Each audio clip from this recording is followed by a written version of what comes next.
Hey friends, I have a funny little story. So I just finished filming the tutorial on my YouTube channel for how to make this ring-bound junk journal. And it's quite a long video, and I got really tired at the end. And I started losing my voice, and just my brain was kind of fried. And you'll see, I think if you watch the tutorial, that I start to kind of fade towards the end. And the end is kind of where the creative part really comes in, like the decorating of the edges of the pages and like finishing off the journal. And by the time I got to that point, I was so tired, and I really kind of rushed through that part. So I finished it off after I was done filming, and I'm going to share that to you now. So I have a little flip through of the like fully finished junk journal. And it's just so funny. I learned something about myself today when I did that tutorial. So I love teaching, and I really love showing like how to make things. So like the technical kind of part, how to, I really love doing videos on. But when it comes to the creative part, like the decorating and just coming up with the ideas for how to just kind of finish everything off and add all the little special touches, that is such a creative process. And I am just not comfortable, at least yet. Maybe I'll get there at some point, but I'm just not really comfortable doing that on video. And I think it's because I feel like I'm being watched. Like I have somebody looking over my shoulder, and I'm trying to think creatively, and I get like in a zone when I'm creating like that. And like at home, like when I'm not doing a video and I'm just working by myself, I don't have music on or anything. I'm just kind of like in my zone and working, and that's when I'm best at creating. And when I'm filming a video, it's like, you know that someone's going to be watching, even if they're not watching in that moment. You just kind of like have that feeling like someone's looking over your shoulder, and I find that really hard to be creative in that kind of environment. So that's something I learned about myself today. And I think that is why I have a hard time doing like the craft with me tutorials.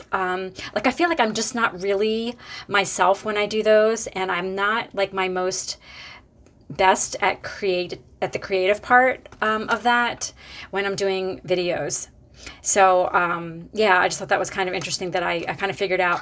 So I film my video, and it is on my computer, and it's being uploaded and all of that. I'm going to be showing it tomorrow. I'm not even sure if I'm showing this video tomorrow or today, which is Thursday, when I'm making this little IGTV video. But I just kind of had that realization, and I wanted to share that with you guys, and also show you the actual totally finished journal. And that way you can kind of see just some ideas of how you can finish off your journal if you get to the point where you make all the pages and then you're kind of like, now what? This is just an example of what you can do. So this is the journal. And hopefully you will catch the YouTube video that shows how to put this all together. And the cover is just cardstock. It's scrapbook paper and a printable from KB and Friends.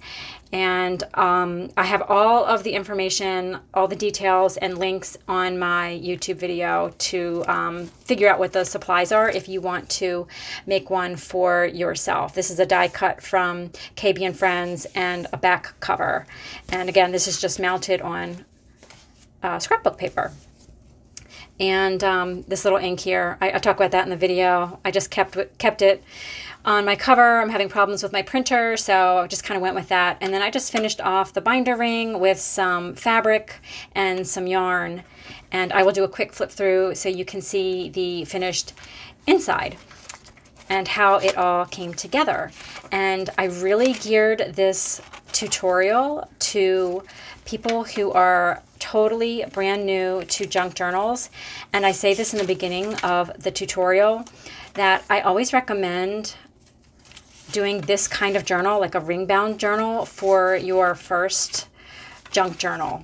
Before you try to attempt making a journal, like a little golden book journal where you have to build a spine and create signatures and sew the pages, that's a lot to do for your very first one.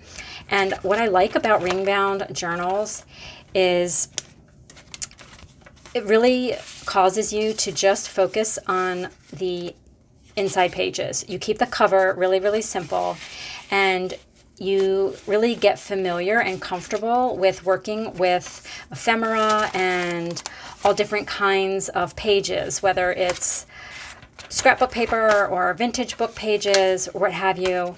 And this kind of journal helps you kind of play with those papers in a way that's not so intimidating, because you're not having to build signatures and sew them, like I said. So I hope that this is something that would be helpful for anyone who's brand new to junk journals, and I hope you give it a try.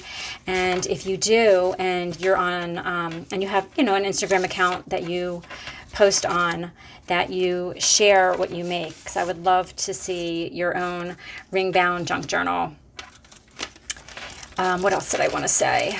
Oh, and this is really good for kids too. You can just give them a whole bunch of different papers and let them hole punch and add them to the rings and just kind of play around with that. And it can be as simple or as detailed as you like. So I talk about all of that in the video, and I hope you check it out. And I just wanted to kind of do this complete flip through of the finished journal, because I did not even do that. I was just so done by the end of that tutorial. It's over an hour, but it's more than just watch me put this together. I'm talking a lot about the building of a journal and working with the pages, like you saw in here, all the different kinds of pages. And I shared with you, or shared in the tutorial, a formula that I've kind of created to help make the process of putting these pages together a lot simpler. And I hope that is something that is helpful for you. So that video, like I said, will be up tomorrow, Friday. And yeah, I will catch you guys soon. Thanks for checking this out. Hope you're having a great day. See you soon.